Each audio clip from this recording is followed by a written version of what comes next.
बहुत समय पहले की बात है। रतनगढ़ नामक राज्य पर राजा पुरुषोत्तम का शासन था। राजा के 3 पुत्र थे, जिनमें से 2 बड़े लड़कों के नाम सूर्यकांत और पृथ्वी थे, जबकि सबसे छोटे बेटे का नाम राजकुमार शक्ति था। राजा के दोनों बड़े बेटे सूर्यकांत और पृथ्वी बेहद अहंकारी और क्रोधित स्वभाव के थे। उन्हें अपने राजकुमार होने पर अत्यधिक गर्व था। दूसरी तरफ राजकुमार शक्ति बहुत ही विनम्र और दयालु स्वभाव का था। वह सभी शस्त्रों को चलाने में निपुण और घुड़सवारी में माहिर था। सुंदर होने के बावजूद भी राजकुमार शक्ति में घमंड का लेश मात्र नहीं था। इसी कारण राजा पुरुषोत्तम और राज्य की प्रजा उससे अत्यधिक प्रेम करती थी, जबकि दोनों बड़े राजकुमार अपने छोटे भाई से ईर्ष्या करते थे और हमेशा उसे नीचा दिखाने की तरकीबें सोचते रहते थे। राजा पुरुषोत्तम ने अपने तीनों बेटों को उत्तम शिक्षा और दीक्षा दिलाई। एक दिन अचानक राजा बीमार पड़ गए। राज दरबार के सभी वैद्य और हकीम उनका इलाज करने में जुट गए, लेकिन कोई फायदा नहीं हुआ। राजा की हालत दिन ब दिन बिगड़ती गई। दूसरे राज्यों से भी कई वैद्य और हकीम बुलाए गए, मगर राजा की सेहत में कोई सुधार नहीं हुआ। कुछ दिनों के बाद एक बूढ़ा वैद्य राज दरबार में आया और उसने राजा को देखने की आज्ञा मांगी। आज्ञा मिलने के बाद उसने राजा की नब्ज देखी और कुछ देर तक गौर किया। फिर वह बोला, महाराज का इलाज संभव है, मगर इसके लिए आकाश फूल नाम की एक बूटी चाहिए। राजकुमारों ने पूछा, आखिर आकाश फूल मिलेगा कहाँ? वैद्य ने जवाब दिया, यहाँ से 200 मील दूर पहाड़ों की दूसरी तरफ सुंदरवन नामक जंगल में यह बूटी मिल सकती है। यदि केवल 2-3 फूल भी मिल जाए तो महाराज स्वस्थ हो जाएंगे। तीनों राजकुमारों ने एक साथ कहा, हम वह फूल जरूर लेकर आएंगे। उनके इस संकल्प से वैद्य बहुत खुश हुआ, मगर उसने चेतावनी दी कि वहां जाना आसान नहीं है। वहां कई तरह के खतरे हो सकते हैं। जो लोग उस दिशा में गए हैं वे अक्सर जिंदा वापस नहीं आते। वैद्य की इन बातों से राजकुमारों को थोड़ा भय तो महसूस हुआ, मगर उन्होंने हिम्मत नहीं हारी। राजकुमार शक्ति सबसे पहले तैयार हो गया। अब उसके दोनों बड़े भाई, जो हर समय उसे नीचा दिखाने की कोशिश में रहते थे, इस वक्त पीछे कैसे रह सकते थे? इसलिए वे भी वहां जाने की तैयारी करने लगे। दोनों बड़े राजकुमार आकाश फूल इसलिए हासिल करना चाहते थे ताकि राजा और प्रजा के बीच उनका सम्मान और अधिक बढ़ सके और साथ ही साथ राजकुमार शक्ति को नीचा दिखा सके। तीनों राजकुमार महाराज से आज्ञा लेकर अपने सफर पर रवाना हो गए। राजकुमार सूर्यकांत और पृथ्वी दोनों बड़े भाई आगे निकल गए, जबकि राजकुमार शक्ति पीछे रह गया। शाम होते होते राजकुमार शक्ति अपने राज्य की सीमा से बाहर निकल चुका था। समय काफी बीत चुका था, इसलिए राजकुमार को भूख भी लगने लगी थी। उसने सोचा कि अंधेरा होने से पहले उसे खाना खा लेना चाहिए। राजकुमार ने अपने घोड़े को एक पेड़ से बांधा और घोड़े को चारा डालने के बाद पानी की तलाश करने लगा। नजदीक ही उसे एक झरना नजर आया। शाम के समय झरने का साफ पानी कल कल करते हुए बह रहा था। झरने के किनारे बैठकर राजकुमार ने मुंह हाथ धोए और फिर वही एक साफ सुथरी जगह पर बैठकर खाना खाना शुरू कर दिया। अभी राजकुमार ने खाने का पहला ही निवाला मुंह में रखा था कि उसके कानों में एक बहुत ही कमजोर सी आवाज सुनाई दी, मुझे बहुत भूख लगी है बेटा, मुझे भी रोटी खिला दो। राजकुमार ने पलट कर देखा तो एक बहुत ही बूढ़ा और कमजोर आदमी उसके पीछे खड़ा हुआ था। वह बूढ़ा बहुत ही ललचाई नजरों से खाने की तरफ देख रहा था। पहले तो राजकुमार को इस बात की हैरानी हुई कि इस बियाबान जंगल में यह बूढ़ा आदमी कहां से आ गया, लेकिन जल्दी ही राजकुमार को उस बूढ़े पर दया आ गई और उसने अपना खाना उस बूढ़े की तरफ बढ़ाते हुए कहा, यह लो बाबा, मेरा खाना तुम खा लो, शायद तुम्हें मुझसे भी ज्यादा भूख लगी है। राजकुमार का इतना कहना था कि वह बूढ़ा आदमी खाने पर टूट पड़ा और जल्द ही सारा खाना चट कर गया। राजकुमार को यह देखकर बहुत हैरानी हुई और वह सोचने लगा कि जो खाना 3 आदमियों के लिए हो सकता था, वह यह बूढ़ा आदमी अकेले ही कैसे खा गया। अभी राजकुमार इन सभी विचारों में डूबा हुआ था कि अचानक एक बहुत तेज रोशनी हुई। राजकुमार ने देखा कि उसके सामने अब कोई बूढ़ा आदमी नहीं बल्कि एक ऋषि खड़े थे। यह देखकर राजकुमार के आश्चर्य का ठिकाना न रहा। बड़ी मुश्किल से अपने आप को संभालते हुए राजकुमार ने कहा, आप कौन है ऋषिवर, और वह बूढ़ा आदमी कहाँ गया? तब ऋषि ने कहा, राजकुमार, मैं तुम्हारी परीक्षा लेने के लिए आया था और मुझे खुशी है कि तुम इस परीक्षा में बिल्कुल खरे उतरे हो। वास्तविकता कुछ ऐसी है कि जिस वृद्ध व्यक्ति को आपने अभी भोजन कराया था वह वास्तव में मेरा ही एक रूप था। अपने तप और साधना से मैंने ऐसी सिद्धियां प्राप्त की है कि मैं अपना रूप बदल सकता हूँ। राजकुमार बोले, ऋषिवर, आपकी बात मैं अभी भी पूरी तरह से समझ नहीं पा रहा हूँ। कृपया पूरी बात विस्तार से बताएं। ऋषि ने कहा, राजकुमार, मैं योगानंद ऋषि हूँ। मैं आपकी परीक्षा लेने के लिए इस रूप में आया था। आपके आने से पहले भी 2 अन्य राजकुमारों की मैंने परीक्षा ली थी और वे इस परीक्षा में असफल रहे। उन्होंने मुझे एक बूढ़ा आदमी समझकर दुत्कार दिया। भोजन कराने की बात तो दूर, उन्होंने मुझसे ठीक से बात भी नहीं की। इस प्रकार वे दोनों इस परीक्षा में खरे नहीं उतरे। तब राजकुमार ने पूछा, ऋषिवर, आप इस तरह से सबकी परीक्षा क्यों ले रहे हैं? ऋषि ने उत्तर दिया, राजकुमार, इस वन में मेरी एक कुटिया है जहां मैं अपनी पुत्री सुकन्या के साथ रहता हूं। मेरी बेटी सुकन्या अब विवाह योग्य हो चुकी है और मैं उसके लिए एक अच्छे वर की तलाश में हूं। मैं चाहता हूं कि अपनी पुत्री की शादी किसी ऐसे युवक से करूं जो स्वभाव से अत्यंत विनम्र और दयालु हो। मेरा मानना है कि धन दौलत और सुंदरता से अधिक महत्वपूर्ण है एक व्यक्ति का विनम्र और दयालु होना। जिसके मन में विनम्रता और दयालुता की सच्ची दौलत है वही सच्चा मनुष्य है। इन गुणों के बिना कोई भी मनुष्य पशु के समान है। इसलिए मैं यहाँ से गुजरने वाले प्रत्येक युवक की परीक्षा लेता हूँ। आज तुम मेरी परीक्षा में सफल हुए हो और मैं चाहता हूँ कि तुम मेरी बेटी सुकन्या से विवाह कर लो, लेकिन मैं इस पर कोई दबाव नहीं डालूंगा। तुम चाहो तो मेरे आश्रम चलकर मेरी बेटी सुकन्या से मिल सकते हो और उसके बाद ही अपने निर्णय की घोषणा कर सकते हो। राजकुमार बोले, आप जैसे तपस्वी ऋषि की कन्या अवश्य ही बहुत ही सुयोग्य होगी, लेकिन इस समय मैं एक अत्यंत महत्वपूर्ण कार्य के लिए निकला हूँ। मैं अपने पिता की बीमारी के उपचार के लिए सुंदरवन जा रहा हूँ, जहाँ से मुझे आकाश फूल नामक औषधि लानी है। इसलिए चाहकर भी मैं आपके साथ नहीं चल सकता। ऋषि योगानंद ने कहा, राजकुमार, जिस आकाश फूल की तुम बात कर रहे हो उसके विषय में मैं भली भांति जानता हूँ। सुंदरवन का मार्ग अत्यंत दुर्गम और खतरनाक है। यदि तुम मेरे साथ मेरे आश्रम में चलोगे तो मैं तुम्हें एक ऐसा घोड़ा दूंगा जो तुम्हें सुंदरवन तक सरलता से पहुंचा देगा। तुम बिना किसी खतरे के वहां से आकाश फूल लेकर आसानी से लौट सकोगे। यह सुनते ही राजकुमार ने तुरंत ही ऋषि के साथ जाने का निश्चय कर लिया। इसके बाद वे दोनों थोड़ी दूरी पर स्थित ऋषि योगानंद के आश्रम में पहुंचे। आश्रम में प्रवेश करते ही जब राजकुमार ने ऋषि योगानंद की पुत्री सुकन्या को देखा तो उसकी अप्रतिम सुंदरता से मंत्रमुग्ध हो गया। ऋषि ने अपनी बेटी से राजकुमार का परिचय करवाया और फिर कहा, बेटी, मेहमान के लिए कुछ खाने का प्रबंध करो। सुकन्या ने तुरंत ही राजकुमार के लिए भोजन तैयार कर दिया। भोजन के पश्चात ऋषि ने कहा, अब क्योंकि तुम अपने पिता के प्राणों की रक्षा के लिए जा रहे हो, इसीलिए मैं तुम्हारा अधिक समय नहीं लूंगा। मैं तुम्हें अपना एक घोड़ा देता हूँ। ये कोई साधारण घोड़ा नहीं है। यह एक छलांग में पर्वतों को लांघ सकता है, बड़ी बड़ी नदियों को पार कर सकता है। जहां एक साधारण घोड़ा 1 महीने में पहुंचेगा, ये घोड़ा केवल 1 दिन में पहुंच जाएगा। इसे यूं समझ लो कि यह हवा में उड़ने वाला घोड़ा है। इस पर सवार हो जाओ, ये तुम्हें 2 ही दिन में सुंदरवन तक पहुंचा देगा। ऋषिवर, आपने मेरी इतनी सहायता की, इसके लिए मैं आपका बहुत आभारी हूँ। अपने पिता के प्राणों की रक्षा के बाद मैं अवश्य ही आपके पास आऊंगा। ठीक है राजकुमार शक्ति, मेरा आशीर्वाद तुम्हारे साथ है। इसके बाद राजकुमार शक्ति ने ऋषि योगानंद द्वारा दिए गए अद्वितीय घोड़े पर सवार होकर सुंदरवन की ओर प्रस्थान किया। सचमुच घोड़े की गति ऐसी थी मानो वह हवा से बातें कर रहा हो। बड़े बड़े पर्वतों और नदियों को वह एक ही छलांग में पार कर रहा था।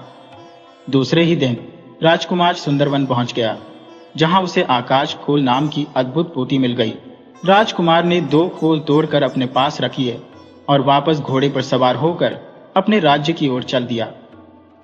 2 दिन के सफर के बाद राजकुमार अपने महल पहुंचा, जहां उसने आकाश फूल नाम की बूटी वैद्य को दी। वैद्य ने बिना देरी किए उन फूलों से औषधि तैयार की और वह औषधि महाराज पुरुषोत्तम को खिलाई। इसका परिणाम यह हुआ कि महाराज की सेहत बहुत तेजी से सुधरने लगी 3 ही दिन में महाराज पुरुषोत्तम पूर्ण रूप से स्वस्थ हो गए। तब उन्होंने राजकुमार से पूछा कि वह इस कठिन यात्रा को कैसे पूरा कर पाया और यह अद्भुत बूटी कैसे लेकर आया। राजकुमार शक्ति ने अपने सफर की सारी कहानी पिता को बताई कि वह किस तरह से ऋषि के दिए हुए अद्वितीय घोड़े की सहायता से आकाश फूल नाम की इस बूटी को लाया है। साथ ही साथ राजकुमार ने यह भी बताया कि ऋषि योगानंद की एक बहुत ही सुंदर और सुशील बेटी है जिसका नाम है सुकन्या। राजकुमार शक्ति ऋषि की पुत्री सुकन्या से प्रेम करने लगा और उससे विवाह करना चाहता था। ये सुनते ही राजा ने कहा, बेटा, इससे बेहतर और क्या हो सकता है कि एक तपस्वी और योगी ऋषि की पुत्री हमारे कुल की बहू बने। तुम जल्द ही वहां जाओ और अपनी वधू को पूरे सम्मान के साथ लेकर आओ। राजा की बात सुनकर राजकुमार शक्ति अत्यंत प्रसन्न हुआ और तुरंत ही घोड़े पर सवार होकर ऋषि योगानंद के आश्रम की ओर प्रस्थान किया। उधर राजकुमार के दोनों बड़े भाई भटकते भटकते महल वापस पहुंचे और पिता को बताया कि वे रास्ता भटक गए थे, इस कारण आकाश फूल नहीं ला सके। अपने पिता को स्वस्थ देखकर वे खुश हुए, लेकिन जब उन्हें पता चला कि राजकुमार शक्ति आकाश फूल लेकर आया है जिससे उनके पिता के प्राण बच गए, तो वे उससे और भी ईर्ष्या करने लगे। महाराज पुरुषोत्तम के स्वस्थ होने की खुशी में पूरे राज्य में उत्सव मनाया गया। राजा ने गरीबों के लिए खजाने के दरवाजे खोल दिए। दोनों बड़े राजकुमारों को जब पता चला कि राजकुमार की सहायता जंगल में मिले एक बूढ़ी ने की थी, तो वे मन ही मन अफसोस करने लगे।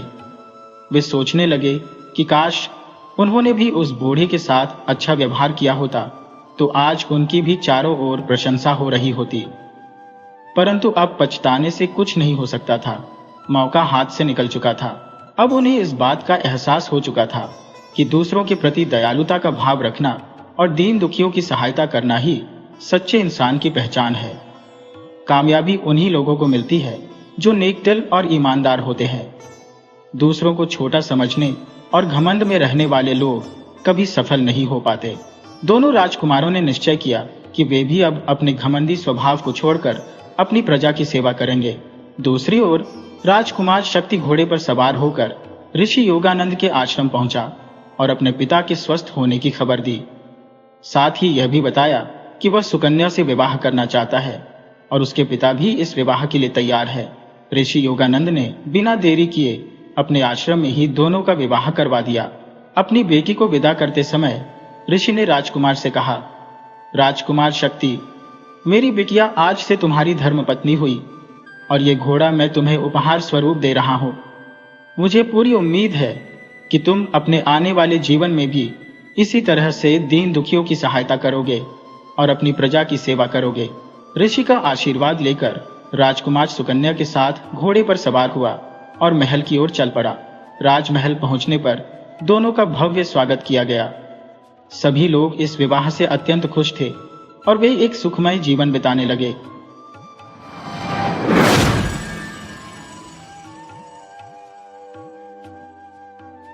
बहुत समय पहले की बात है कि एक देश में एक बादशाह हुकूमत करता था। यह बादशाह न सिर्फ रहमदिल था बल्कि बुद्धिमान और उदार भी था।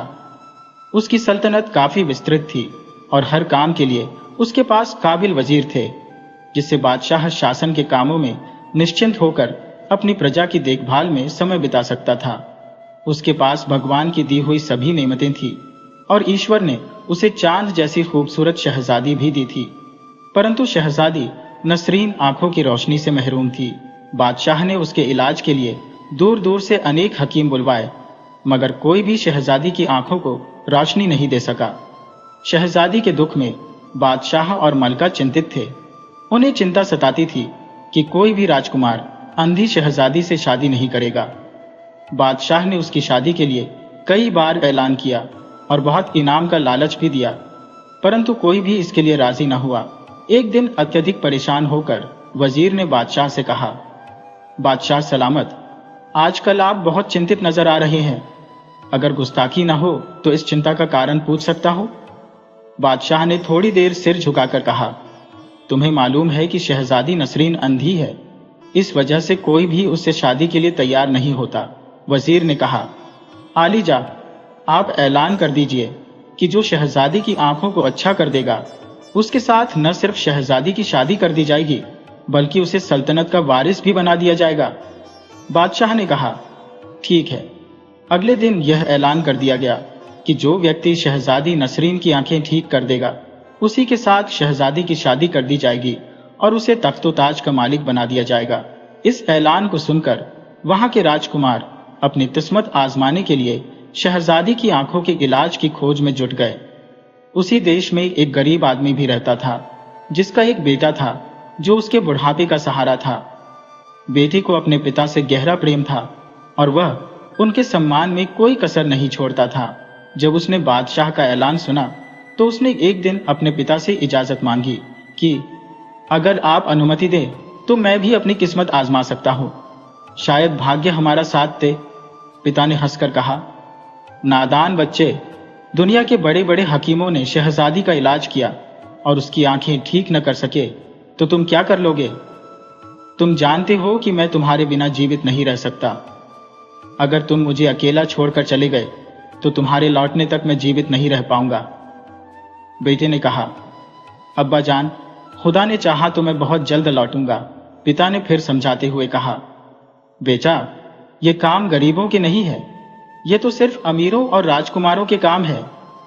तुम्हारे पास तो सवारी के लिए घोड़ा तक नहीं है। बेहतर है कि तुम ये ख्याल अपने मन से निकाल दो। पैदल जंगलों की खाक छानने से क्या फायदा?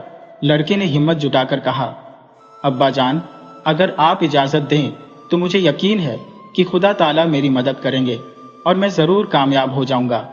बेटे के इसरार पर बाप ने इजाजत दे दी और उसकी कामयाबी की दुआएं मांगने लगे। लड़का अपने बाप से रुखसत होकर अपने एक दोस्त के घर पहुंचा। उससे कुछ दिनों के लिए घोड़ा मांगा और शहर से बाहर निकल गया। कई दिनों तक जंगलों में भटकता रहा। पिता ने फिर समझाते हुए कहा, बेटा, ये काम गरीबों के नहीं है, ये तो सिर्फ अमीरों और राजकुमारों के काम है। तुम्हारे पास तो सवारी के लिए घोड़ा तक नहीं है। बेहतर है कि तुम यह ख्याल अपने मन से निकाल दो। पैदल जंगलों की खाक छानने से क्या फायदा?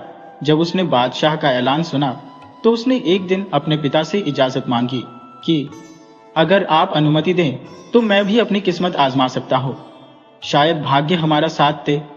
पिता ने हंसकर कहा, नादान बच्चे, दुनिया के बड़े बड़े हकीमों ने शहजादी का इलाज किया और उसकी आंखें ठीक न कर सके तो तुम क्या कर लोगे?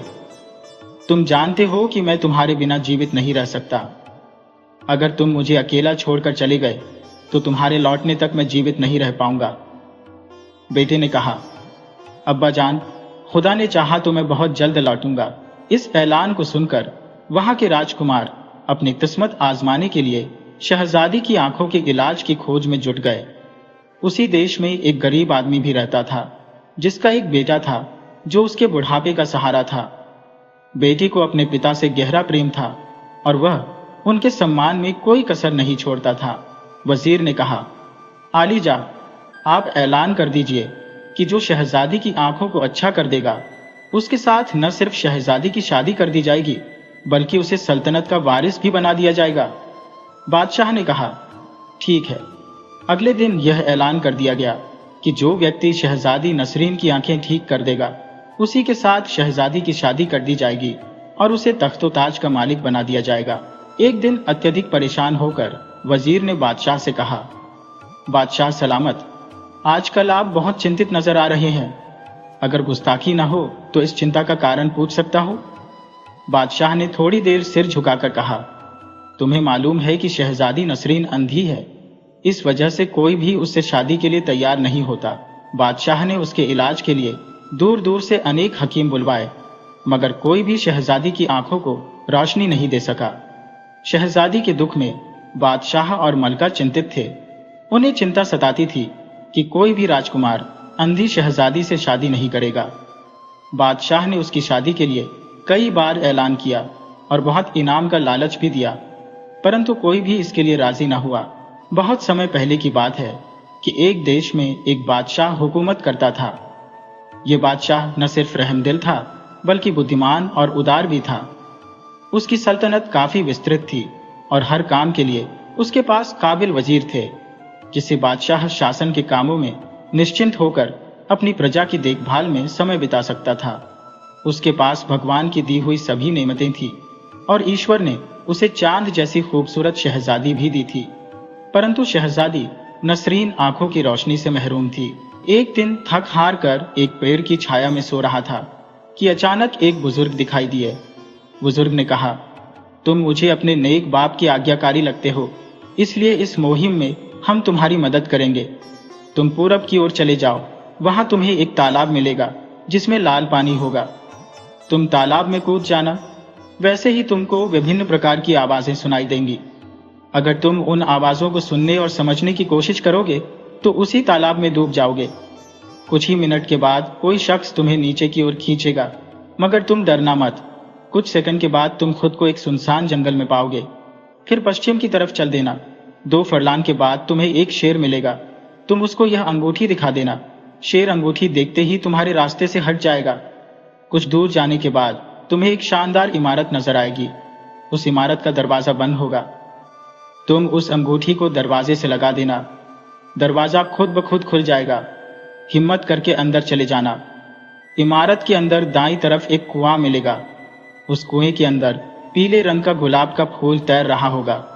उस फूल को तुरंत कुएं से निकालकर उसी रास्ते से जिससे तुम आए थे वापस आ जाना। अगर तुमने जरा भी लापरवाही दिखाई तो हमेशा के लिए उस कुएं में कैद हो जाओगे। इस गुलाब के फूल को मत छोड़ना। इसका एक ही कतरा इंशाअल्लाह शहजादी की आंखों को ठीक कर देगा। अनवर एकदम नींद से चौंक पड़ा और फटी फटी आंखों से चारों तरफ देखने लगा। दूर दूर तक उसे कुछ भी नजर नहीं आया। अचानक उसकी नजर अंगूठी पर पड़ी। अंगूठी का नग चमक रहा था। उसने अंगूठी फौरन उठा ली और उसी वक्त बुजुर्ग के बताए हुए रास्ते पर चल पड़ा। लगातार 2 घंटे तक चलने के बाद उसे दूर से एक तालाब दिखाई दिया जिसका सुर्ख पानी दूर से चमक रहा था। अनवर बिना डर और खतरे के तालाब में कूद पड़ा और नतीजे का इंतजार करने लगा। तालाब में कूदते ही उसे बहुत सी डरावनी आवाजें सुनाई देने लगी, मगर उसने किसी भी आवाज पर ध्यान नहीं दिया, बल्कि आने वाले वक्त का इंतजार करने लगा। कुछ ही पलों के बाद उसने महसूस किया कि वह धीरे धीरे नीचे की ओर खींचा जा रहा है। वह बिल्कुल भी नहीं घबराया। कुछ सेकंड बाद जब उसने आंखें खोली तो अपने आप को एक घने जंगल में खड़ा पाया। बुजुर्ग के निर्देशों का अनुसरण करते हुए वह पश्चिम की ओर चल पड़ा। रास्ते में एक भयंकर जंगली शेर उसके सामने आ गया। उसने तुरंत अपनी अंगूठी आगे कर दी। शेर की नजर जैसे ही उस अंगूठी पर पड़ी, वह एकदम से रास्ते से हट गया। अनवर फिर अपनी मंजिल की ओर बढ़ गया। कुछ दूरी पर उसे एक भव्य इमारत नजर आई। इमारत के दरवाजे पर पहुंचकर उसने ताले के साथ अंगूठी को रगड़ा तो दरवाजा स्वतः ही खुल गया। निर्भीक होकर वह अंदर दाखिल हो गया और इमारत के अंदर कुएं की खोज शुरू की। थोड़ी मेहनत के बाद उसे वह कुआं नजर आया। उसके पास जाकर अंदर झांका तो देखा कि पानी के भीतर पीले रंग का गुलाब तैर रहा है। एक रस्सी भी लटक रही थी जिससे वह कुएं में उतर गया। कुएं में उतरते ही उसे जबरदस्त शोर सुनाई देने लगा, लेकिन उसने इन आवाजों की परवाह किए बिना गुलाब के फूल की ओर हाथ बढ़ाया। जैसे ही उसने फूल को छुआ, उसका हाथ जलन के कारण पीछे हट गया, क्योंकि फूल आग की तरह गर्म था। कुछ देर तक वह सोचता रहा कि फूल को कैसे हासिल किया जाए। फिर उसने दोबारा हाथ बढ़ाया और इस बार जैसे ही अंगूठी फूल से छुई, फूल ठंडा हो गया। उसने तुरंत फूल को पकड़ लिया और कुएं से बाहर निकल आया। जब वह इमारत से बाहर निकला तब भी शोर की आवाजें आ रही थी, लेकिन गुलाब का फूल पाकर उसे किसी बात का होश नहीं था। वह तेजी से कदम बढ़ाते हुए तालाब के पास पहुंचा, पर अब वहां तालाब नहीं था। उसका घोड़ा एक पेड़ के नीचे खड़ा था। वह घोड़े पर सवार होकर अपने देश की ओर चल पड़ा। रास्ते में एक जगह थकावट के कारण वह आराम करने के लिए रुका और जल्द ही सो गया। उसी बुजुर्ग ने सपने में आकर कहा, बेटा, अल्लाह के फजल से तुम अपने मकसद में कामयाब रहे। अब यह अंगूठी मुझे दे दो, क्योंकि अब यह तुम्हारे लिए बेकार है। अनवर ने बुजुर्ग का आभार प्रकट किया और जब जागा तो देखा कि अंगूठी गायब थी। कुछ दिनों बाद वह अपने देश पहुंचा और सीधा बादशाह के पास जाकर उसे खुशखबरी सुनाई। बादशाह ने उसे शहजादी के महल में बुलवाया। अनवर ने गुलाब के अर्क के कुछ कतरे शहजादी की आंखों में डाले, जिससे उसकी आंखों में रोशनी आ गई। शहजादी खुशी से चिल्लाई, अब्बा जान, अब मैं सबको देख सकती हूँ। बादशाह की खुशी का कोई ठिकाना न था। खुदा का शुक्र अदा करते हुए बादशाह ने अनवर की शादी शहजादी के साथ कर दी और कुछ समय बाद खुद को तख्त व ताज से अलग करके याद ये इलाही में मशगूल हो गया। खुदा की महिमा ऐसी थी कि एक गरीब आदमी का बेटा उस देश का बादशाह बन गया था। हालांकि उसका बूढ़ा पिता अब इस दुनिया में नहीं था, लेकिन स्वर्ग में उसकी आत्मा बेटे की कामयाबी पर खुश हो रही थी। यह इनाम अब के जमाने का नहीं, बल्कि बहुत पुराने जमाने का किस्सा है। एक था सौदागर जिसका नाम था अकबर।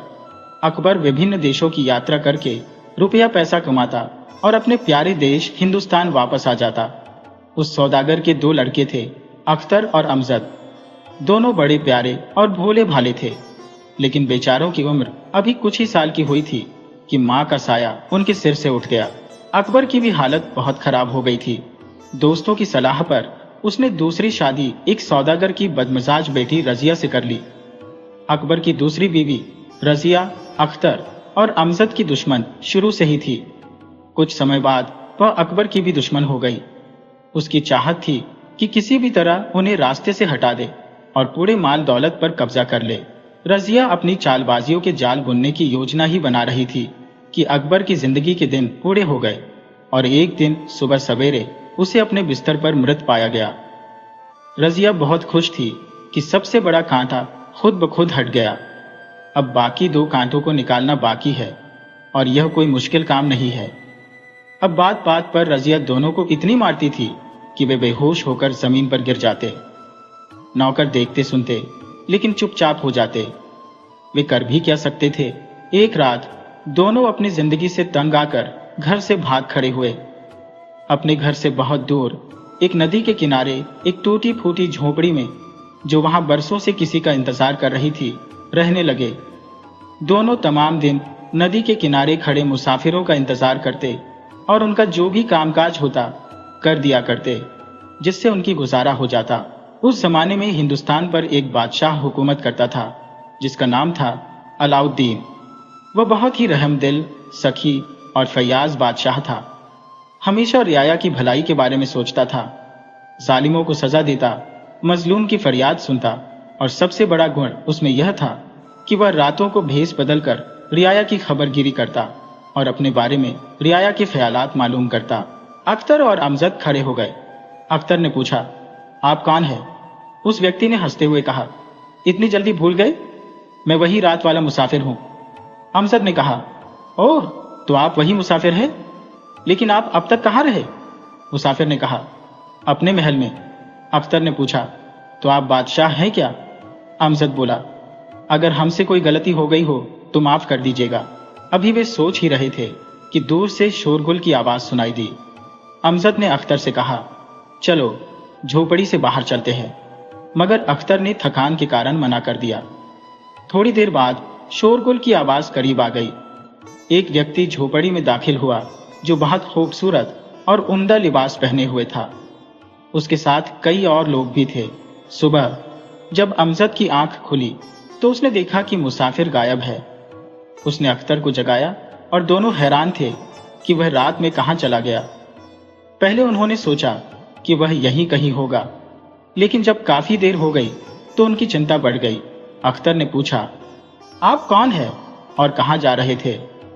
मुसाफिर ने कहा, मैं एक मुसाफिर हूं और अपनी मंजिल पर जा रहा था। अख्तर ने कहा, अच्छा, आपका नाम क्या है? मुसाफिर ने कहा, यह सब तुम्हें सुबह मालूम हो जाएगा। अब तुम सो जाओ, रात बहुत हो गई है। कुछ देर बाद मुसाफिर ने पूछा, मेरे मोहसिन बच्चों, तुम कौन हो? अख्तर ने कहा, हम दोनों भाई हैं।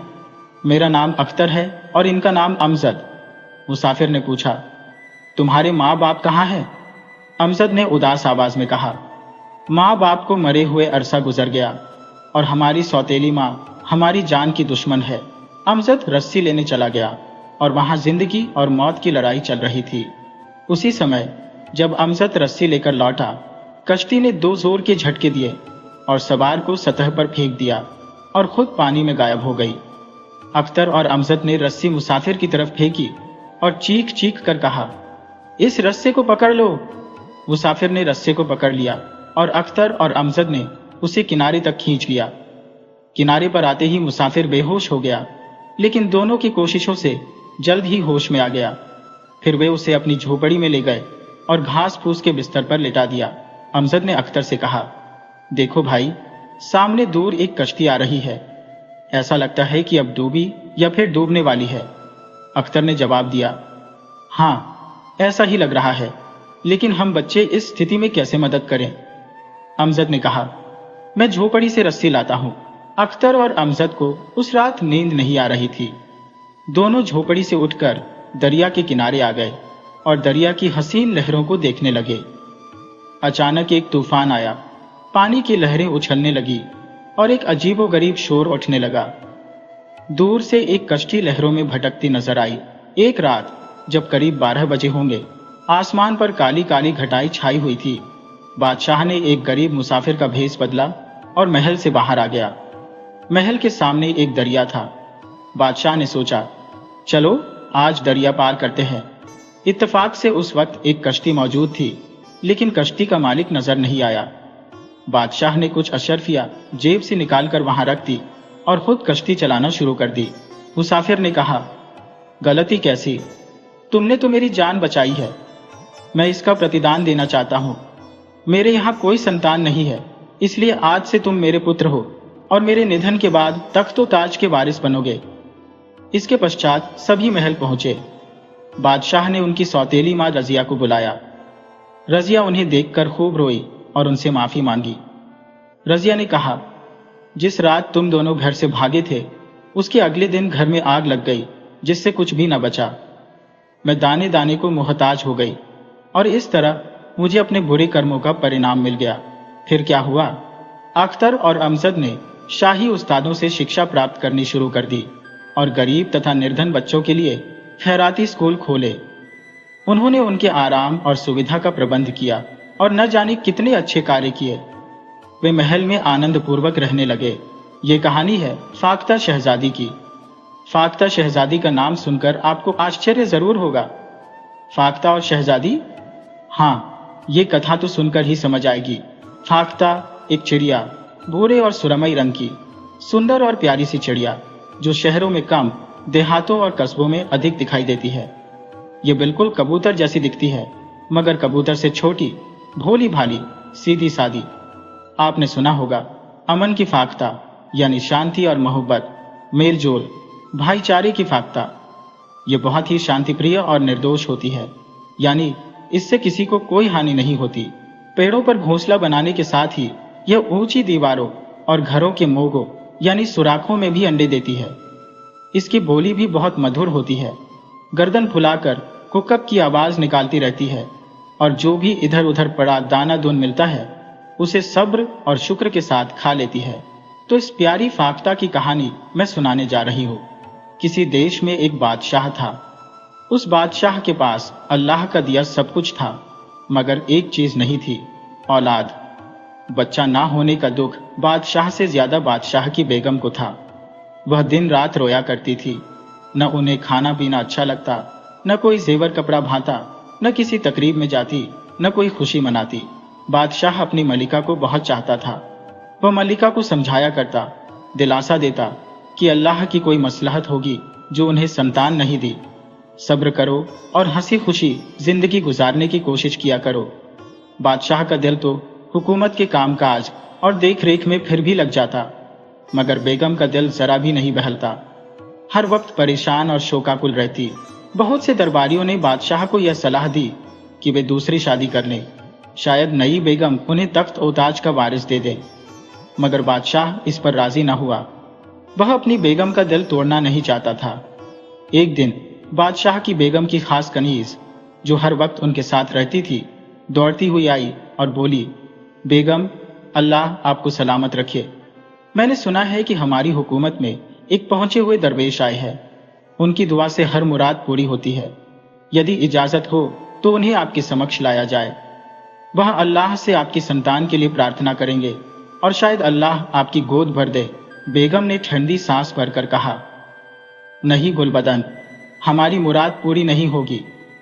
हमारी गोद खाली रहेगी और हमारा तख्त और ताज गैरों में बंट जाएगा। हमारे नाम का कोई वारिस नहीं होगा। तुम जानती हो हम कितने ही फकीरों और पीरों से दुआएं मांग चुके हैं। वर्षों बीत गए, कोई भी हमारी झोली नहीं भर सका। फिर भी गुलबदन की मनोहार के बाद आखिरकार बेगम दरवेश को बुलाने के लिए तैयार हो गई। बादशाह को जब यह मालूम हुआ तो वह भी बेगम का दिल रखने के लिए खुशी खुशी दरवेश से मिलने के लिए तैयार हो गया। उस दिन महल में बड़ी चहल पहल थी, सजावट अद्भुत थी और खुशबुओं की महक चारों ओर फैली हुई थी। दरवेश के स्वागत के लिए तख्त बिछाया गया था। दरवेश साहब आए। वह बड़े ही शानदार व्यक्तित्व के धनी थे। उनके चेहरे से जैसे रोशनी फूट रही थी। जब उन्हें तख्त पर बैठने के लिए कहा गया तो उन्होंने मना कर दिया। वह बोले, हम फकीर लोग हैं, तख्त और कुर्सी का हमें ज्ञान नहीं, जमीन ही हमारी बैठक और बिस्तर है। उन्होंने अपनी चादर जमीन पर बिछाई और बैठ गए। फिर तस्बीह पढ़ने लगे। बादशाह और बेगम उनके सामने हाजिर हुए। दरवेश ने नजरें उठाकर दोनों को देखा और उनके सिरों पर हाथ रखकर कहा, बेगम, आपको औलाद का सुख अवश्य मिलेगा, लेकिन कुछ वर्षों बाद। यह सुनकर बेगम का चेहरा गुलाब की तरह खिल उठा, मगर जब सुना कि औलाद का सुख कई सालों बाद मिलेगा तो वह उदास हो गई और उनकी आंखों में आंसू आ गए। दरवेश ने उनकी स्थिति देखकर तसल्ली भरे लहजे में कहा, सब्र का फल हमेशा मीठा होता है। आपको भी आपके सब्र का मीठा फल मिलेगा, लेकिन जैसा कहा, कुछ सालों बाद। यदि आपका दिल निरंतर विषाद में डूबा रहता है तो इसका समाधान यह है कि आप अपने लिए कोई ऐसा शौक खोजें जो आपके मन को उलझाए रखे, आपको व्यस्त रखे और चिंतन के लिए अवसर ही न दे। उन्होंने चुप रहकर आगे कहा कि आप एक बाग का निर्माण करवाएं जिसमें बेहतरीन पुष्प हों और उसकी छंटाई अपनी निगरानी में करवाएं। ईश्वर ने आपको बहुत कुछ प्रदान किया है, अतः इस बाग को अद्वितीय सुंदर बनाए। उसमें सुंदर तालाब, फव्वारे बनवाए और विविध प्रकार के पक्षियों को उसमें बसाए। देखिएगा आपका मन कितना आनंदित रहेगा। जब आप हर वक्त व्यस्त रहेंगी तो चिंतन के लिए समय नहीं मिलेगा और अपने अभाव का एहसास भी नहीं सताएगा कि आपके कोई संतान नहीं है। बादशाह यह सुनकर उत्साहित हो उठा। अरे वाह, क्या युक्ति सुझाई है आपने जनाब। बेगम को चाहिए कि आपके परामर्श पर अमल करें और अपनी खुशियों की प्राप्ति करें। बेगम ने भी उस सुझाव को सराहा और दरवेश साहब का आभार प्रकट किया। कुछ समय बाद दरवेश साहब लौट गए। बेगम ने अगले ही दिन से बाग बनवाने का कार्य आरंभ कर दिया। वह सचमुच अत्यधिक व्यस्त हो गई। खोज खोज कर श्रेष्ठ पौधे मंगवाए गए और विशाल बाग बनने लगा। हजारों कारीगर और मजदूर काम पर लगा दिए गए। 4-5 महीनों में बाग की चारदीवारी बन गई और संगमरमर से भव्य द्वार स्थापित हुआ। रेशमी घास लगवाई गई और सुंदर पथ तैयार हुआ। चारों ओर फलों के वृक्ष थे, अमरूद, अनार, सेब, केला, संतरा। सूखे मेवों के पेड़ों में काजू, बादाम, अखरोट के वृक्ष थे और अन्य मेवे जो उस देश में खाए जाते थे। इन वृक्षों के साथ कई क्यारियों में भिन्न भिन्न प्रकार के फूलों के पौधे लगे थे। लाल, गुलाबी, बैंगनी, नीले, पीले, बादामी, सफेद, हजारों रंगों के महकते हुए पुष्प। बाग के बीचों बीच एक बहुत सुंदर तालाब भी था जिसमें रंग बिरंगी मछलियां तैरती फड़कती दिखाई देती थी और बेहतरीन सफेद दूधिया हंसों का एक जोड़ा काम काम करता हुआ तैरता नजर आता था। इतना अद्वितीय बाग था कि देखते ही बनता था। बेगम अपने इस रमणीय बाग की स्वयं देखभाल करती थी और अपने समक्ष सिंचाई गढ़ाई करवाती थी। रोज सुबह बादशाह और बेगम बाग की सैर को निकल जाते थे। घूमते घूमते थक जाते तो संगमरमर से बने हौज के किनारे जाकर बैठते और मछलियों का तमाशा देखकर आनंद लेते। इस प्रकार सचमुच बेगम अपना गम भूल गईं और हर समय प्रसन्न रहने लगी। दिन बीतते गए, फलों के वृक्ष ऊंचे होते गए और फूलों के पौधे घने हो गए। उनमें भिन्न भिन्न प्रकार के फूल आने लगे और जब फलों के वृक्ष फलों से लद गए तो उन पर पक्षियों का आगमन होने लगा। प्यारी प्यारी चिड़िया, नीली, पीली, काली, सफेद, लाल, इनकी चहक से बाग में अद्वितीय जीवंतता आ गई। परंतु इन चिड़ियों ने पेड़ों पर अपने घोंसले भी बनाने शुरू कर दिए। जब बाग की देखभाल करने वाले कर्मचारियों ने इन घोंसलों को हटाने का प्रयास किया तो बेगम ने उन्हें सख्त हिदायत दी। उन्होंने कहा, नहीं, कोई भी घोंसला नहीं हटेगा। खबरदार जो किसी ने हाथ लगाया या इन चिड़ियों को उड़ाया, इन्हें अपने घोंसले बनाने और बच्चे निकालने दो। यदि इन्हें हटाया गया तो बाघ की रौनक खत्म हो जाएगी। अब किसी की हिम्मत नहीं थी कि घोंसलों को हाथ लगाए। बेगम को एक नया व्यस्तता मिल गई। चिड़ियों ने अंडे सेकर मुन्ने मुन्ने बच्चे निकाले। उन चिड़ियों के लिए बेगम अपने हाथों से अनाज के दाने बाग में बिखेर दिया करती थी। चिड़िया उन दानों को चोंच में दबाकर अपने बच्चों को खिलाने ले जाती। बच्चों की नरम नरम महीन महीन चूचू से बाग गूंज उठता। इन हजारों चिड़ियों में फाख्ता के एक जोड़े ने भी एक ऊंचे घने पेड़ में घोंसला बनाया। मादा फाख्ता ने उसमें अंडे दिए, परंतु एक अंडा न जाने कैसे गिरकर टूट गया। अब एक ही अंडा बचा था जिसे दोनों फाख्ताएं बारी बारी से सेती। अंततः एक नन्हा सा बच्चा अंडे से बाहर आया। बेगम को फाख्ता का यह जोड़ा अत्यधिक प्रिय था। भोले भाले नर और मादा, बिल्कुल कबूतर जैसे। न किसी से लड़ाई न झगड़ा। सारा दिन बाग में मजे से उड़ते और दाना चुगते।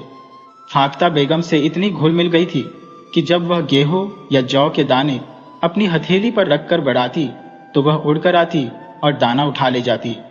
बेगम को यह सब बड़ा आनंदमय लगता। कई दिन गुजर गए। फाख्ता का बच्चा बड़ा हो गया। उसका कोमल शरीर नरम नरम पंखों से भर गया। अपनी गोल गोल गुलाबी गुलाबी आंखों से जब वह बेगम को देखता तो उनके दिल में गुदगुदी सी होती। कितना भोला और मासूम था वह। यह एक मादा फाख्ता थी और अपनी मां की तरह वह भी बेगम से अत्यधिक परिचित हो गई थी। जब वह उड़ने के काबिल हुई तो बेगम के पुकारने पर आती और उड़कर उनके घुटने या कभी कंधे पर बैठ जाती। बेगम अपनी हथेली पर दाना रखकर उसे खिलाती। इन दानों में किशमिश, बादाम का चूरा, अखरोट का चूरा, ताल मखाने का चूरा और काजू के नन्हे नन्हे टुकड़े होते। इस मेवे को खाकर फाख्ता की बच्ची बहुत तंदुरुस्त, चिकनी और बेहद प्यारी निकल रही थी। बेगम ने उसको फाख्ता शहजादी का नाम दिया था। जब वो उसको आवाज देती तो फाख्ता शहजादी बाग में जहां कहीं भी होती उड़ती हुई उनके पास आ जाती। बादशाह भी इस फाख्ता शहजादी से बेहद स्नेह करने लगे थे, क्योंकि उसकी वजह से बेगम बहुत प्रसन्न रहने लगी थी। अब उन्हें संतान न होने का कोई दुख नहीं रहता था। एक दिन उन्होंने कहा, मैं अपनी फाख्ता बेटी के लिए घुंघरूदार छल्ले बनवाना चाहती हूँ। बादशाह सलामत, ताकि जब वह उड़े तो छन मन की ध्वनि से बाग में एक अनोखी चहल पहल हो। बादशाह प्रसन्न होकर बोले, बिल्कुल बनवाओ, हमें भी बड़ा अच्छा लगेगा। देखते ही देखते सोने के घुंघरूदार छल्ले बनकर आ गए, जिनमें हीरे और याकूत जड़े हुए थे। बेगम ने बड़े स्नेह से फाख्ता बच्ची को पकड़ा और उसके नाजुक पंजों में घुंघरू डाल दिए। पहले तो फाख्ता बच्ची थोड़ी घबराई, मगर फिर आराम से चलने और उड़ने लगी। वाकई घुंघरू की मधुर ध्वनि बड़ी प्यारी लगती थी। इसी तरह दिन गुजरने लगे। कई साल बीत गए और फाख्ता शहजादी अब खूब मोटी ताजी और बड़ी हो गई थी। उसने अंडे दिए और कई बच्चे निकले, जो बड़े होकर बाग में ही रहने लगे। बाग दिन ब दिन और घना होता जा रहा था। लोग दूर दूर से उसे देखने आते और बेगम की इजाजत लेकर उसकी सैर करते। उस बाग का नाम बेगम का बाग पुकारा जाने लगा। उसके गुलाब के फूल मशहूर थे, बड़े और बेहद खुशबूदार। एक दिन पड़ोसी मुल्क का एक शहजादा बाग देखने आया। बादशाह ने उसकी बड़ी आवभगत की। शहजादा बेहद खूबसूरत और बहादुर था। वह जल्द ही अपने बादशाह पिता की जगह तख्त पर बैठने वाला था। बेगम भी उसके आने से बहुत प्रसन्न हुई और शहजादे को बाग की सैर कराते हुए फूल पौधे दिखा रही थी। तभी शहजादे ने एक मधुर छन छन की आवाज सुनी, जैसे कोई लड़की पायल पहने धीरे धीरे चल रही हो। शहजादा इधर उधर देखने लगा, मगर कोई नजर नहीं आया। वह थोड़ा और आगे बढ़ा तो फिर वही आवाज सुनाई दी। घुंघरू छनक रहे थे। शहजादे ने झिझकते हुए बेगम से पूछा, बेगम साहिबा, ये घुंघरू की आवाज कहां से आ रही है? क्या हमारे और आपके अलावा कोई और भी यहाँ टहल रहा है? बेगम को शरारत सूझी। हंसकर बोली, हाँ शहजादे, मेरी बच्ची भी बाग की सैर कर रही है। शहजादा बोला, क्या वह बहुत छोटी सी है? बेगम साहिबा मुस्कुराते हुए बोली, माँ बाप को अपना बच्चा हमेशा बच्चा ही मालूम होता है, चाहे वह बूढ़ा ही क्यों ना हो जाए। बेगम ने अपनी फाख्ता को देख लिया, जो आराम से घास पर टहल रही थी। उसके नाजुक पैरों में पड़े घुंघरू छनक रहे थे। फिर वह उड़कर पेड़ पर बैठी तो छन छन की आवाज और तेज हो गई। शहजादे को यह आवाज बहुत भली लगी।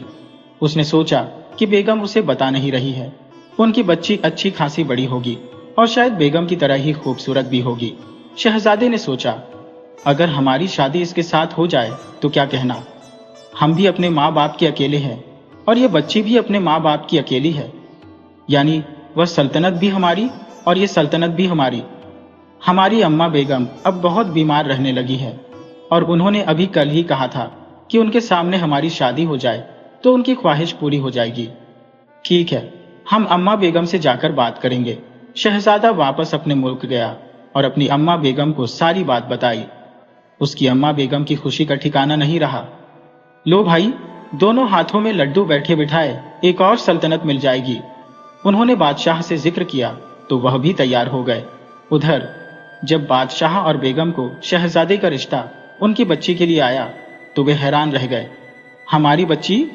बादशाह ने बोलना चाहा, मगर बेगम ने उनका हाथ दबा दिया और बोली, यह हमारी खुशनसीबी है कि ऐसा अच्छा रिश्ता हमारी बेटी के लिए आया है। हमें शहजादा आली कदर दिल से पसंद है, मगर हमारी बेटी अभी छोटी है, कुल 10 बरस की। हम उसे अभी कैसे ब्याह दें? हाँ, अगर बादशाह आली जहाँ कुछ बरस इंतजार करें तो हम बखुदा कर देंगे। जो लोग पैगाम लेकर आए थे उनको ढेरों इनाम मिला और वे वापस अपने बादशाह के पास गए। मलका बेगम की बात सुनकर बादशाह आली जहाँ ने कहा, शहजादी 10 बरस की है और हमारा बेटा 1-6-17 बरस का है। कोई खास फर्क नहीं है। बेगम से जाकर अर्ज करो कि उनकी बेटी हमारी बेटी है, बस शादी के बाद हमारे साथ बिल्कुल बेटी की तरह रहेगी, खाएगी, खेलेगी। हमारी बेगम की तबीयत ठीक नहीं रहती है। उनकी यह ख्वाहिश है कि उनके सामने उनके बेटे के सर पर सिहरा बंध जाए, इसलिए हमारी दरख्वास्त कबूल कर ली जाए। उधर बादशाह सलामत बेहद परेशान थे। वह बार बार अपनी बेगम से कहते थे, बेगम, आपने ये कैसा मजाक किया है? जब हमारी कोई बेटी ही नहीं है तो हम उसकी शादी कैसे करेंगे? क्या होगा इस मजाक का अंजाम? हम ये सोचकर डरते हैं। बेगम भी थोड़ी परेशान हुई, मगर ज्यादा नहीं।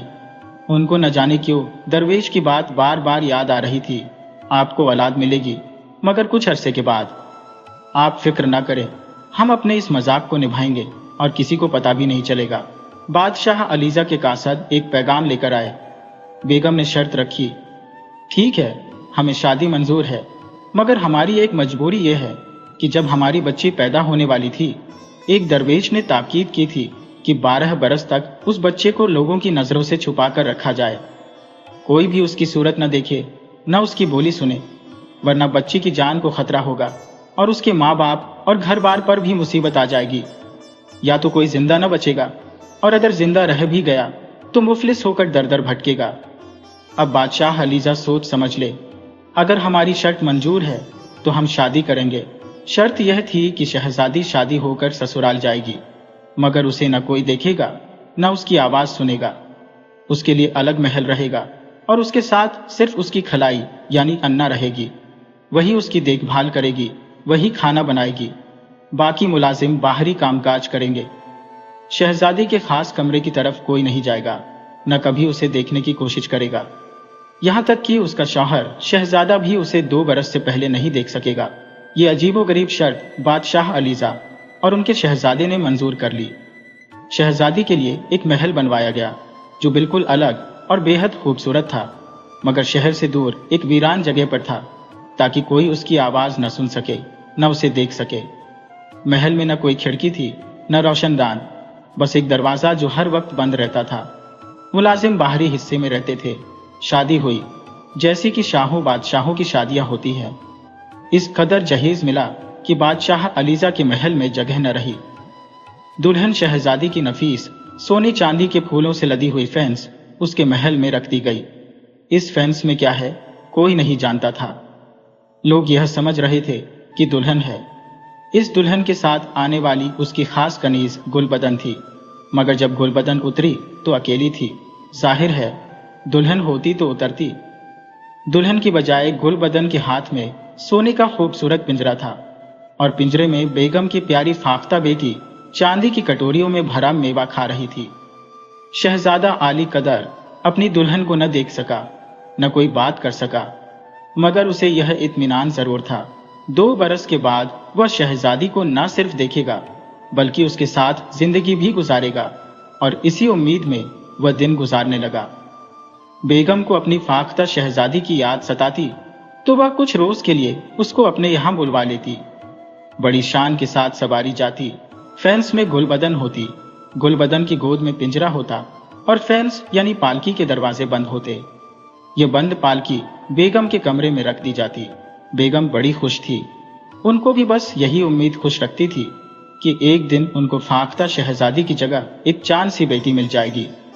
वह दरवेश की पेशेंगोई पूरी होने का रास्ता देखा करती थी। कई महीने गुजर गए, सब कुछ ठीक ठाक चल रहा था। एक रोज शहजादा आली कदर की अम्मा बेगम की तबीयत ज्यादा खराब हो गई। उन्होंने बादशाह अलीजा से कहा, बादशाह सलामत, मुझे लगता है मैं जिंदा ना रहूंगी। मेरी एक ख्वाहिश पूरी कर दे ताकि मेरी मौत आसान हो जाए। बादशाह अलीजा ने आंसू बहाते हुए कहा, मलका, आप अपनी ख्वाहिश बताएं। मलका ने कहा, मैं चाहती हूँ एक बार अपनी बहू शहजादा आली कदर की दुल्हन को देख लो। बादशाह अलीजाह ने घबराकर कहा, मलका, आपको तो वह शर्त मालूम ही है कि दुल्हन शहजादी को ना कोई देखे ना उसकी कोई आवाज सुने, वरना वह भी खुदा न खस्ता मर सकती है और उसको देखने वाला भी खत्म हो सकता है। सिर्फ वही नहीं, उसके खानदान पर भी तबाही आ सकती है। मुझे मालूम है बादशाह सलामत, मगर क्या करो, दिल नहीं मानता। यह हसरत लेकर दुनिया से जाऊंगी तो मेरी रूह को सुकून नहीं मिलेगा। बादशाह अलीजा परेशान थे कि क्या करें। शहजादा आली कदर भी कम परेशान नहीं था। एक तरफ वह शर्त, दूसरी तरफ मरती हुई मां की ख्वाहिश। वजीर आजम ने मशवरा दिया, सुल्तान आली, एक तरीका है जिससे मलका आलम की ख्वाहिश भी पूरी हो सकती है और शर्त भी नहीं टूटेगी। वह तरीका क्या है? वजीर आजम, बताओ, हम बहुत परेशान हैं। बादशाह अलीजाह ने कहा और बेचैनी के साथ चहलने लगे। वह तरीका यह है अलीजा, मलका आलिया का छप्पर खट दुल्हन शहजादी के महल में ले जाया जाए। दुल्हन शहजादी न अपनी सूरत दिखाए न बोली सुनाए, बस कमरे के अंदर टहलने के अंदाज में चले फिरे। उनके पैरों में सुना है घुंघरू पायल रहती है। ये उनकी वालिदा ने बचपन से उनको पहना रखी है और इस पायल को हर साल उनकी सालगिरह के मौके पर कुछ सोना डालकर बढ़वा लिया जाता है। जब दुल्हन शहजादी कमरे के फर्श पर चलेंगी तो उनकी पायल के घुंघरू की छनक या खनक बाहर आएगी। मलका आलिया उस खनक को सुनेगी और उनको समझाया जाएगा कि इस खनक को सुनकर मुतमिन हो जाए कि उनकी बहू शहजादी उनके पास है और 2 बरस के बाद वह इस मुल्क पर उनकी जगह बेगम बनकर राज करेगी। वाह वजीर आजम, बादशाह अलीजा ने प्रसन्नता से कहा, तुमने तो मेरी चिंता पल भर में दूर कर दी। और फिर वही हुआ। मलका बेगम वजीर आजम की योजना पर सहमत हो गईं। उनका शाही मसहरी मुलाजिमों द्वारा फाख्ता शहजादी के महल में लाया गया। बादशाह भी साथ थे और शहजादा अली कदर भी। गुलबदन ने पिंजरा खोलकर फाख्ता को कमरे के फर्श पर छोड़ दिया। फाख्ता बड़े आराम से इधर उधर चलने फिरने और दौड़ने लगी। उसके पैरों में बंधे घुंघरू की खनक गूंज रही थी और इस आवाज को सुनकर मलका खुश हो रही थी। अल्लाह मेरी बहू को अच्छा रखे, वह बड़े प्यार से बोली। अब मुझे इत्मीनान हो गया, मरते वक्त भी ये नाजुक नाजुक घुंघरू मेरे कानों में खनकते रहेंगे। मलका को उनके महल वापस ले जाया गया और उसी रात उनका इंतकाल हो गया। पूरा मुल्क शोक में डूब गया। शहजादे को भी मां की मौत का बहुत सदमा था। 6 माह तक शोक मनाया जाता रहा। जैसे ही शोक का माहौल खत्म हुआ, शहजादा आली कदर के दिल में अपनी दुल्हन शहजादी को देखने और उससे मिलने की इच्छा जाग उठी। मां के बाद वह बहुत उदास रहने लगा था। न शिकार खेलने में दिल लगता, न तलवारबाजी और घुड़सवारी में। चुपचाप इधर उधर टहलता रहता। अभी 2 बरस पूरे नहीं हुए थे, मगर वह शर्त तोड़ने पर तुल गया था। क्या करता, दिल से मजबूर था। उसने अपने दोस्त वजीर आजम के बेटे से मशवरा किया।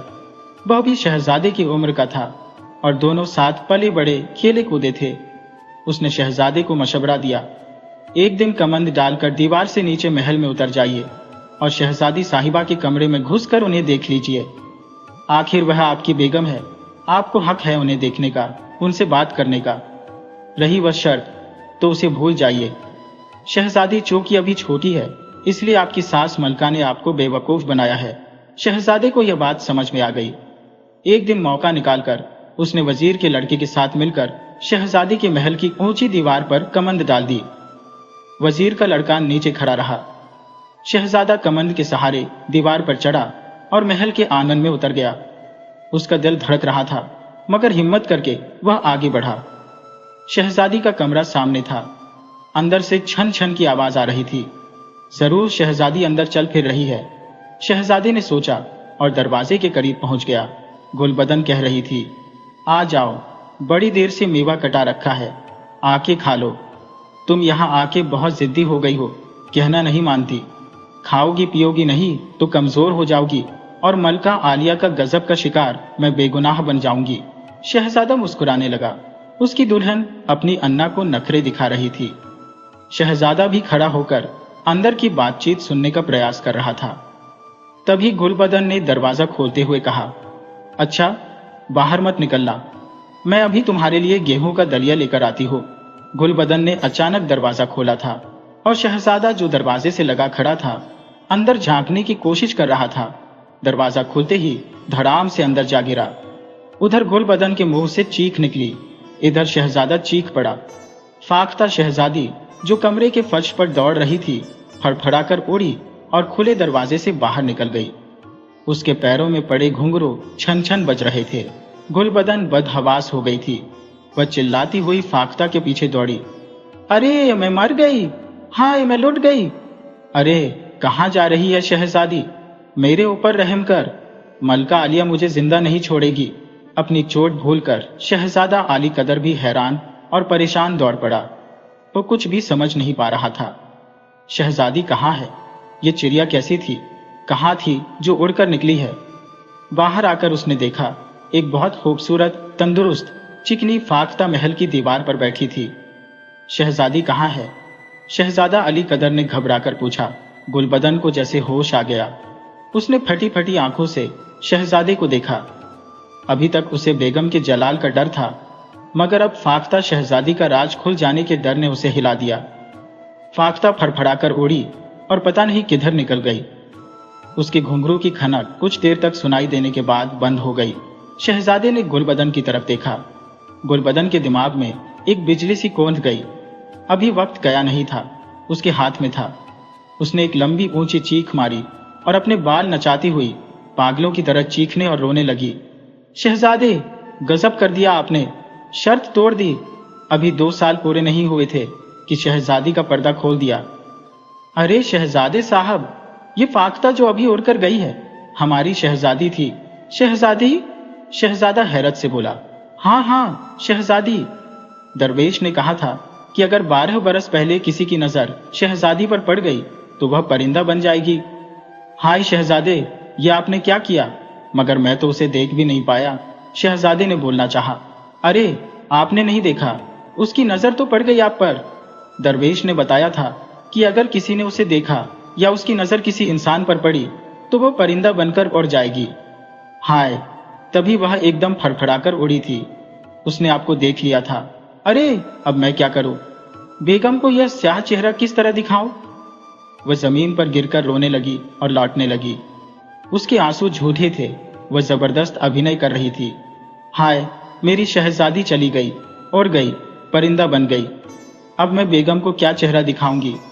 अरे शहजादे साहब, बादशाह सलामत मुझे जमीन में जिंदा गाड़ देंगे, मेरे ऊपर शिकारी कुत्ते छोड़ देंगे।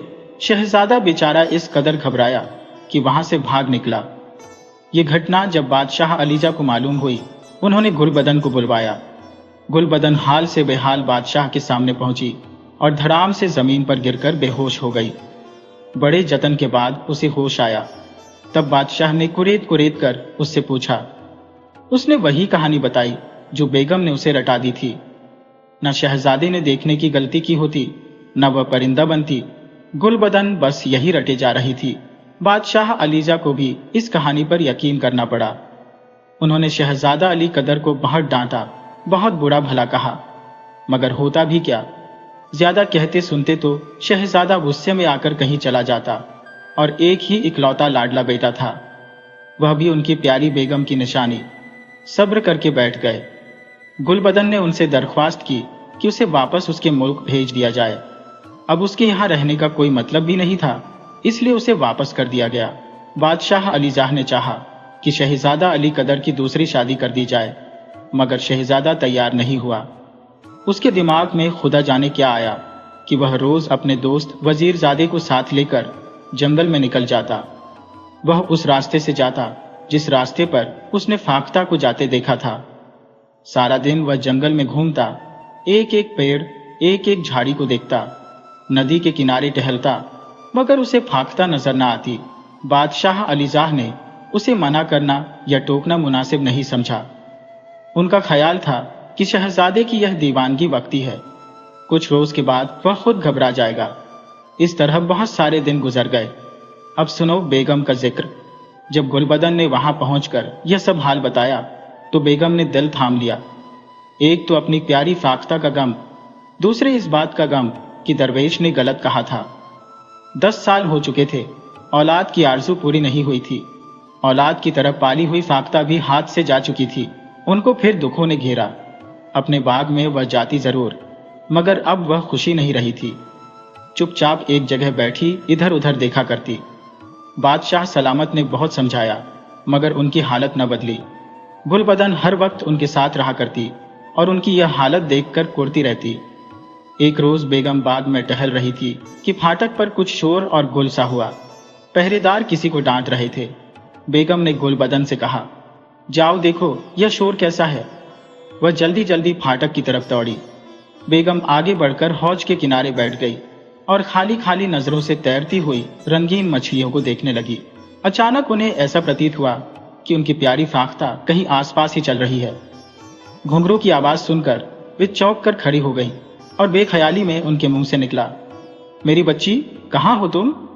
तभी एक मीठी और नरम आवाज आई, मैं यहां हूं अम्मा बेगम, आपके पास।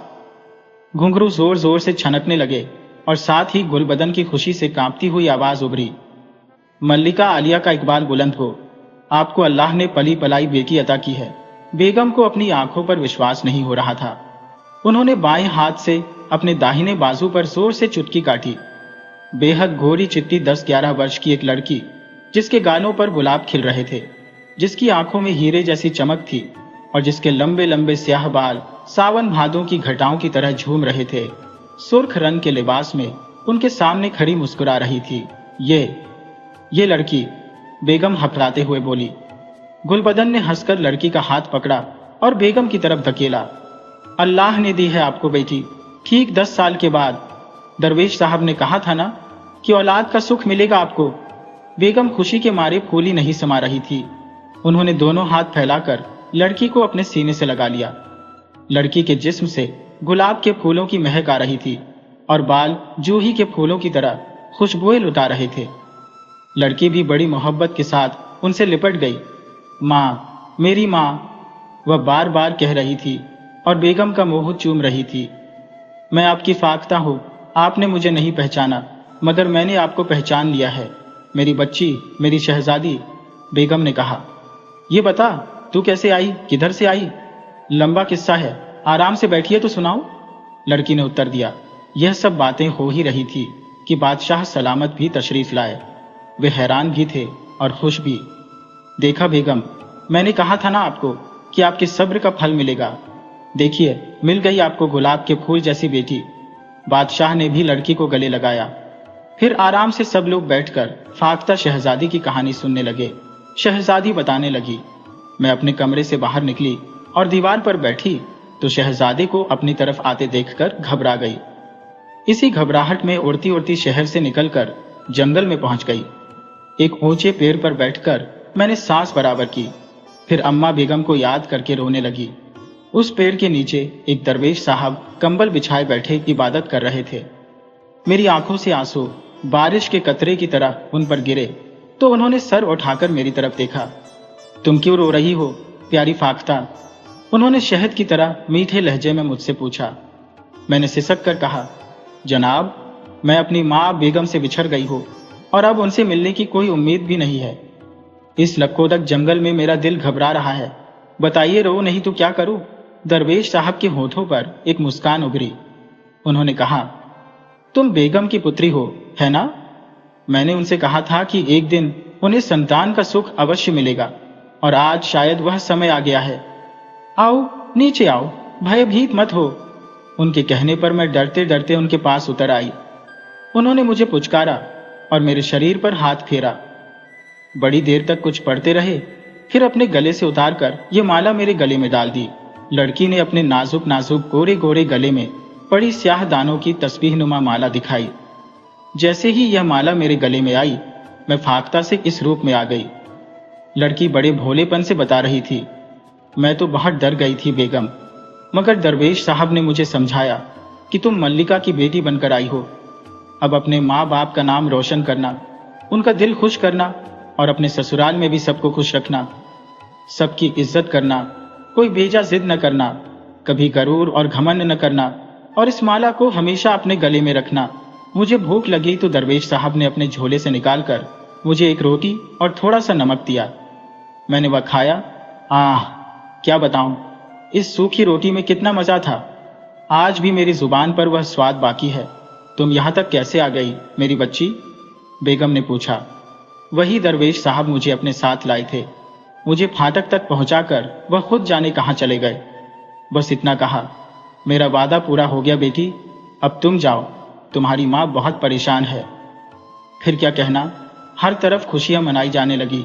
चिरागा हुआ, मिठाइयाँ बांटी गई, गरीबों को खाना खिलाया गया, कपड़े पहनाए गए और साथ ही बादशाह अली जा और शहजादा अली कदर को खुशखबरी भेजी गई कि हंसी खुशी आए और शहजादी को रुखसत कराकर ले जाए।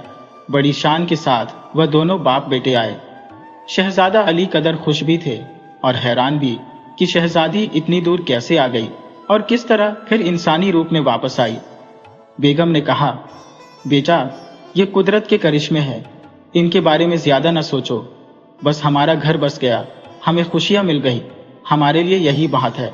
कुछ रोज के बाद फाख्ता शहजादी को बड़ी धूमधाम से शहजादा अली कदर के साथ रुखसत कर दिया गया और इस तरह फाख्ता शहजादी की कहानी समाप्त हुई। बेगम जब तक जीवित रही, इन फाख्ताओं को अपने हाथ से दाना खिलाती रही। जहां देखो बाग में प्यारी प्यारी भोली भाली फाख्ताएं उड़ती फिर रही है और कोको कर रही है।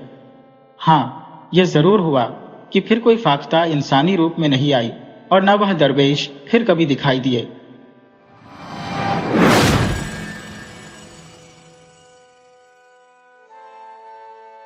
यह किस्सा बहुत पुराने वक्त का है, जब बगदाद के एक छोटे से गांव में जुम्मन नामक एक व्यक्ति रहा करता था। वह पेशे से मोची था और जूतों की मरम्मत करता था। जुम्मन अपने काम में बेहद कुशल था और घर पर ही जूते बनाने का काम किया करता था। एक दिन की बात है, मौलवी साहब जुम्मन के पास आए और बोले, जुम्मन भाई, मेरे जूते का तल्ला उखड़ गया है, जरा इसे ठीक कर दो। जुम्मन जानता था कि मौलवी साहब बहुत कंजूस व्यक्ति हैं, वे काम करवा तो लेंगे पर पैसे नहीं देंगे। इसलिए उसने मौलवी साहब की बात पर ध्यान नहीं दिया और अपने काम में व्यस्त रहा। मौलवी साहब ने फिर कहा, जुम्मन भाई, मेरा जूता ठीक कर दो तो मैं तुम्हारे लिए खुदा से दुआ मांगूंगा। जुम्मन ने बिना मौलवी साहब की तरफ देखे ही काम जारी रखते हुए कहा, माफ कीजिए मौलवी साहब, मेरे पास फुर्सत नहीं है, अपना काम किसी और मोची से करवा लीजिए। मौलवी साहब ने कड़क आवाज में कहा, यह कैसे हो सकता है? मेरा काम तुम्हें अभी करना होगा, वरना मैं खुदा से तुम्हारे लिए बद्दुआ मांगूंगा, तब तुम्हें पछताना पड़ेगा। जुम्मन अपना काम रोककर बोला, वाह, अगर आपकी दुआ वाकई इतनी कारगर होती तो यह दुआ क्यों नहीं मांगी कि आपका जूता कभी टूटे ही ना। मौलवी साहब जुम्मन के इस जवाब से बेहद नाराज हो गए। उन्हें यह अपनी शान में गुस्ताखी लगी। उन्हें लगा, जहां बादशाह तक मुझसे बड़े अदब से पेश आता है, एक मोची की इतनी हिम्मत कैसे हुई कि वह इतनी बेइज्जती से मेरा मजाक उड़ाए। मौलवी ने सीधे बादशाह से मोची जुम्मन की शिकायत कर दी। बादशाह ने सिपाही भेजकर जुम्मन को हाजिर किया। जब जुम्मन बादशाह के सामने पेश हुआ तो बादशाह ने मन ही मन सोचा, एक साधारण सा आदमी होकर भी मौलवी साहब के सामने नहीं झुका और बिना डरे दरबार में मेरे सामने हाजिर भी हो गया। हो ना हो, ये कोई बहुत ही पहुंचा हुआ और समझदार इंसान है, तो क्यों ना इसकी अक्ल और समझदारी का कुछ फायदा उठाया जाए। बादशाह ने जुम्मन से पूछा, क्या यह सच है कि तुमने मौलवी साहब की बेइज्जती की है? हुजूर, मैंने तो बस वही बोला जो सच है, जुम्मन ने उत्तर दिया। जुम्मन के इस जवाब से बादशाह काफी प्रभावित हुआ। उसने जुम्मन को अपने नजदीक बुलाया और धीरे से कहने लगा, जुम्मन, लोग सामने तो मेरी खूब तारीफ करते हैं, लेकिन पीठ पीछे मुझे गालियां देते हैं। तुम बता सकते हो इसके पीछे क्या राज है? जुम्मन ने हैरानी से कहा, हुजूर, क्या यह मामूली सी बात आपकी समझ में नहीं आ रही है? अच्छा तो सुनिए, आप कहते कुछ हैं और करते कुछ और हैं, यानी आपके व्यवहार में दोगलापन है। जुम्मन की बात सुनकर बादशाह को बहुत हैरानी हुई। उसने कहा, नहीं जुम्मन, मैं तो ऐसा नहीं हूं। जुम्मन ने बात काटते हुए कहा, हुजूर, आप अभी का मामला ही ले लीजिए। मौलवी साहब मेरे खिलाफ शिकायत लेकर आए थे। आपको उनकी शिकायत पर गौर करना चाहिए था, लेकिन आप उनकी शिकायत को एक तरफ रखकर अपनी समस्या को मेरे सामने लेकर बैठ गए। जुम्मन की बात बादशाह को सही लगी। उसे भी महसूस हुआ कि इसी वजह से लोग सामने तो उसकी तारीफ करते हैं, लेकिन पीठ पीछे उसकी बुराई करते हैं। बादशाह ने मौलवी साहब की तरफ देखते हुए कहा, मौलवी साहब, जुम्मन जैसे सच बोलने वाले आदमी को क्या कोई सजा दी जानी चाहिए? मौलवी साहब को समझ में आ गया कि बादशाह जुम्मन से खुश हो गए हैं, इसीलिए उन्होंने अपनी शिकायत वापस लेना ही सही समझा। बादशाह ने जुम्मन को सजा देने की बजाय इनाम देकर विदा किया।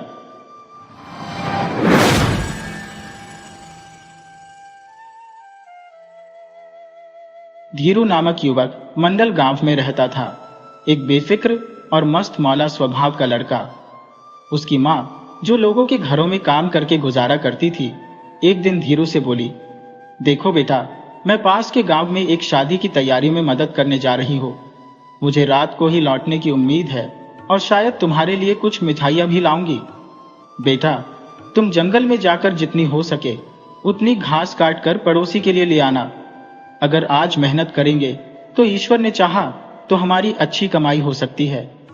अपना समय व्यर्थ मत करना और दिन में सपने मत देखना। सावधानी से काम नहीं किया तो चोट लग सकती है। धीरू ने माँ को आश्वस्त किया। माँ, आप मेरे बारे में बिल्कुल भी चिंता मत करें। और फिर खुशी खुशी जंगल की ओर चल पड़ा।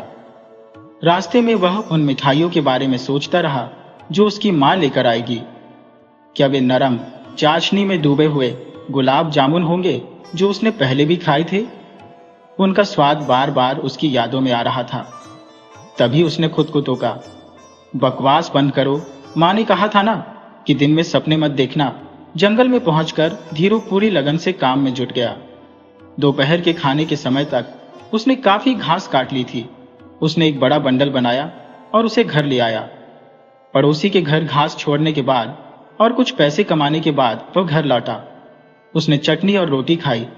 तभी उसे याद आया कि वह अपनी दरांती जंगल में ही भूल आया था। वह दौड़कर वापस जंगल गया।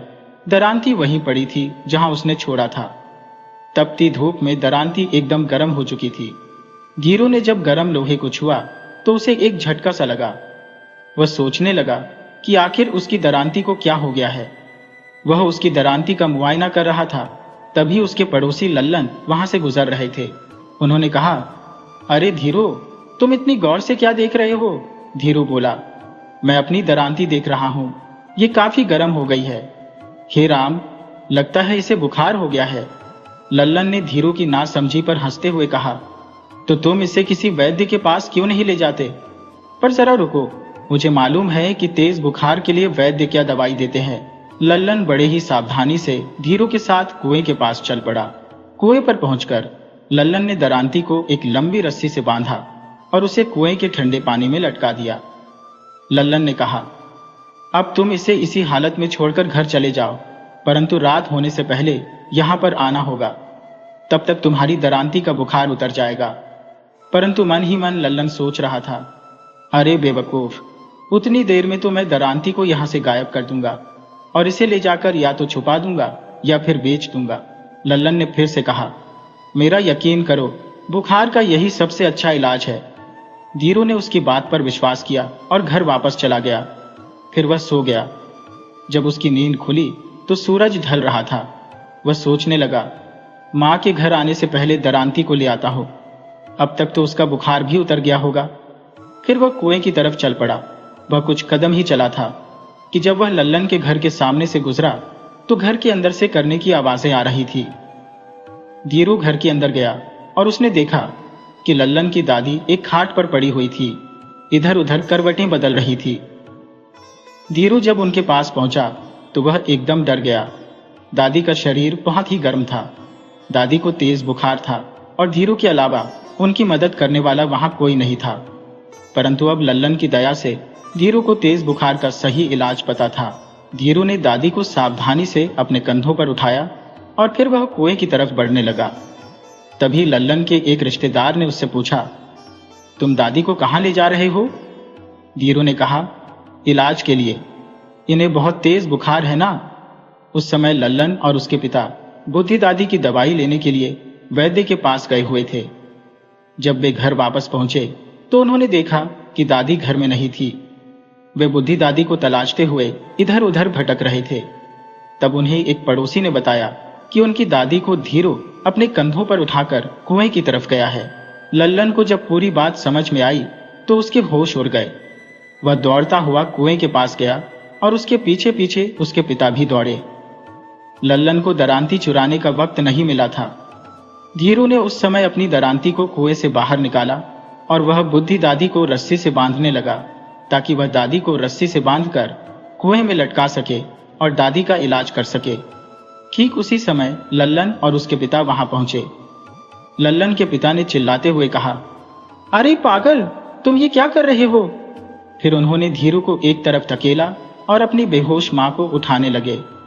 धीरू ने काफी उत्तेजित होकर कहा, चाचा, इन्हें बहुत तेज बुखार है, उन्हें रस्सी से बांधकर कुएं में लटकाने से बुखार उतर जाएगा।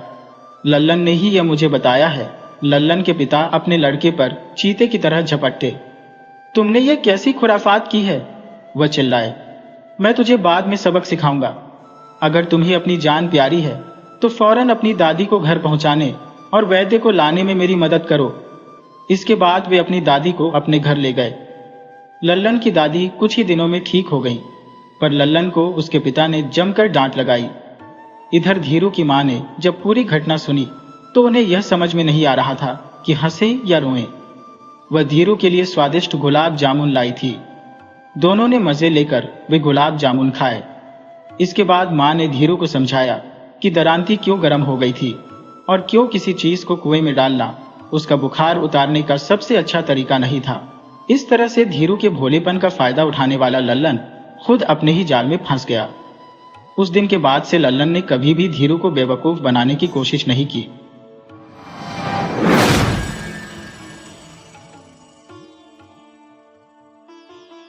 वीडियो अच्छी लगे हो तो इसे लाइक करें और ऐसी ही मज़ेदार कहानियों के लिए चैनल को सब्सक्राइब करें और बेल आइकन दबाएं। ज़्यादा से ज़्यादा अपने दोस्तों को शेयर करें। धन्यवाद।